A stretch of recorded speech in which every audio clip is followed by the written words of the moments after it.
In the official transcript, the final entry is not a sentence. It is a notation. 17 seconds of open microphone. The line before it is a voice.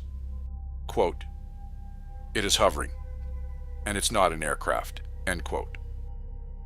There is no line after. No wreckage was ever found. No debris field. No body. The pilot was 20 years old. His name was Frederick Valentich. Frederick Valentich was 20 years old. He worked as a shop assistant. He flew on weekends.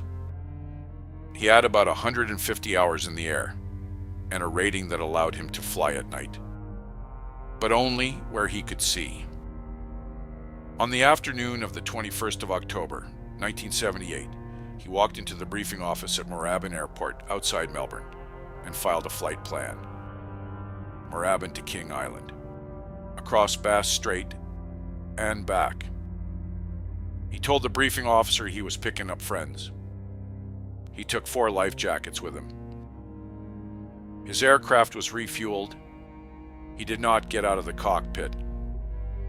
At 6:19, the Cessna lifted off and turned southwest toward the water.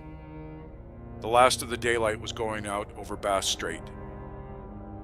He was flying to an island after dark. He never asked anyone to turn the runway lights on.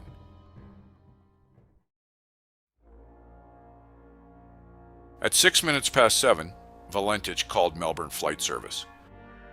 He asked whether there was any known traffic below 5,000 feet. There was not. He told the controller there was a large aircraft below him. He was asked to identify the type. He could not. 4 bright lights. Landing lights, he thought. It passed over him, 1,000 feet above. He asked whether there were any Air Force aircraft in the area. There were none. Then it came back. It seemed to him, he said, that whoever it was playing some sort of game, flying over him 2, 3 times, at speeds he could not identify. The controller asked his altitude, 4,500 feet. And then, mid-sentence, the transmission cut. "It's not an aircraft," he said. "It is..." He was asked to describe it. A long shape, moving too fast to make out. And then, plainly, "It is before me, right now, Melbourne." He was asked how large the object was. What he said next is the longest thing he said that night. It seemed to be stationary. He was orbiting, and the thing was orbiting on top of him also. It had a green light, sort of metallic-like, all shiny on the outside. Seconds later, he reported it had vanished. The controller asked him to confirm. Instead, Valentich reported a problem with his engine. It was rough idling. He had it set at 23, 24, and the thing was coughing. He was asked his intentions. He said he was continuing to King Island. Then, in the same transmission, "That strange aircraft is hovering on top of me again." 2 seconds of open microphone. "It is hovering, and it's not an aircraft." Melbourne acknowledged. The next line in the file is the notation. 17 seconds of open microphone. At 12 minutes and 49 seconds past 7, Melbourne called again. Nothing came back. From first contact to silence, just over 6 minutes. Throughout all of it, one thing never changed. His voice.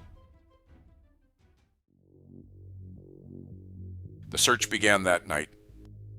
Royal Australian Air Force aircraft, merchant ships, a coastal patrol that ran for 4 days across Bass Strait. They found nothing. No oil slick that could be matched to him. No floating debris. No life jackets.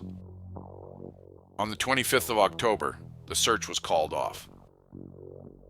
And then investigators began looking at the tape. His girlfriend told them something about him.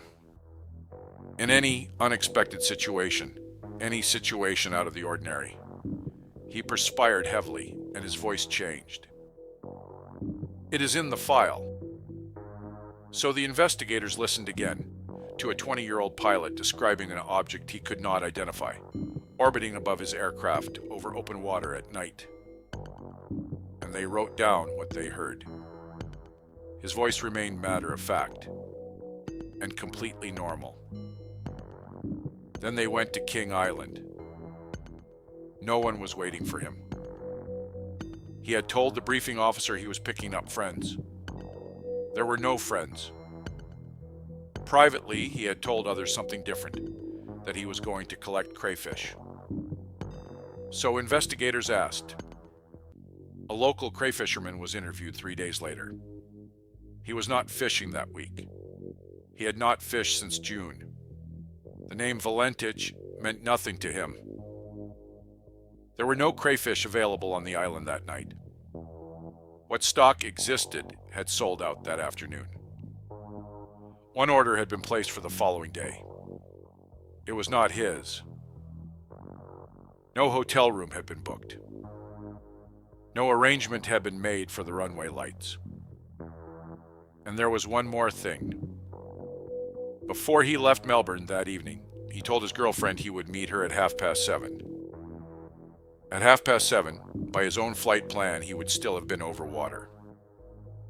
The file also held his record. He had failed all 5 of his commercial pilot subjects. Twice. 3 months before the flight, he had failed 3 more. That same month, he flew into controlled airspace over Sydney without clearance and received a letter of counseling for it. None of it explains the 17 seconds.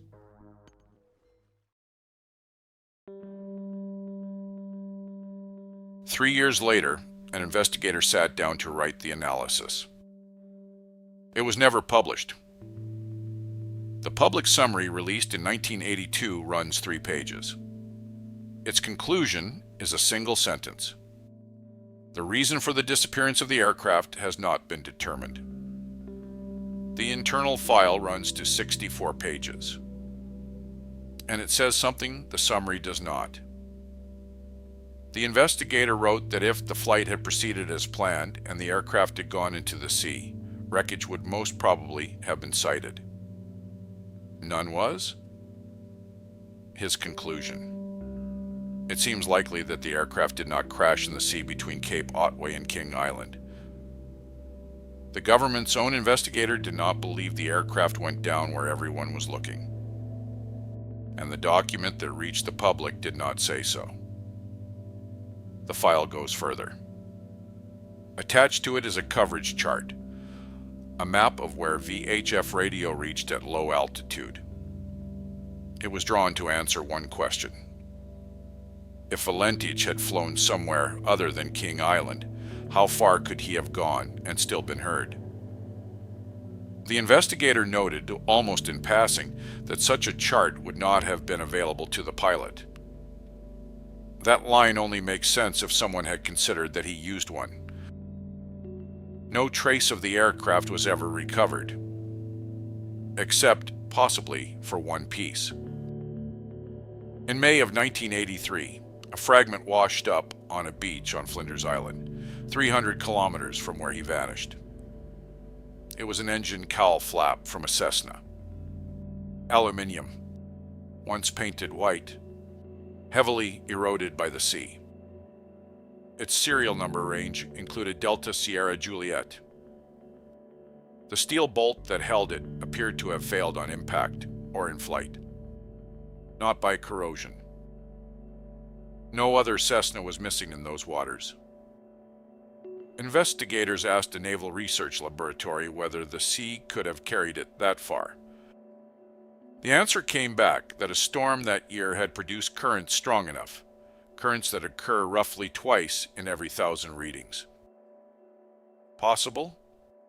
Not proven. The file was closed in 1992.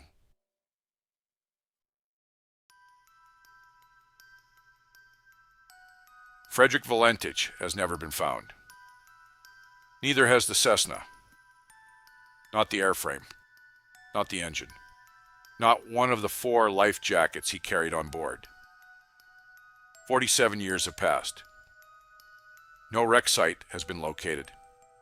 No remains have been identified. The official finding has never changed. In the years afterward, people came to his family with offers. 2 men said they had photographs of the aircraft.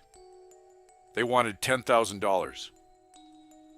Others announced salvage expeditions and documentaries and wrecks lying in patterns on the seabed off Cape Otway. None of it produced an aircraft. The recording itself was never released to the public. Department policy treated air traffic transmissions as confidential, and it was kept that way. One exception was made. In March of 1979, the department wrote to Guido Valentich, Frederick's father, and arranged for him to receive a copy of the tape. He was the only person outside the investigation permitted to hear it. So somewhere, outside a government file, there is a father with a recording of his son's last 6 minutes. A calm voice, describing something above him that he could not name. Then 17 seconds of nothing at all. It has said the same thing for 47 years. No one has been able to explain what it means.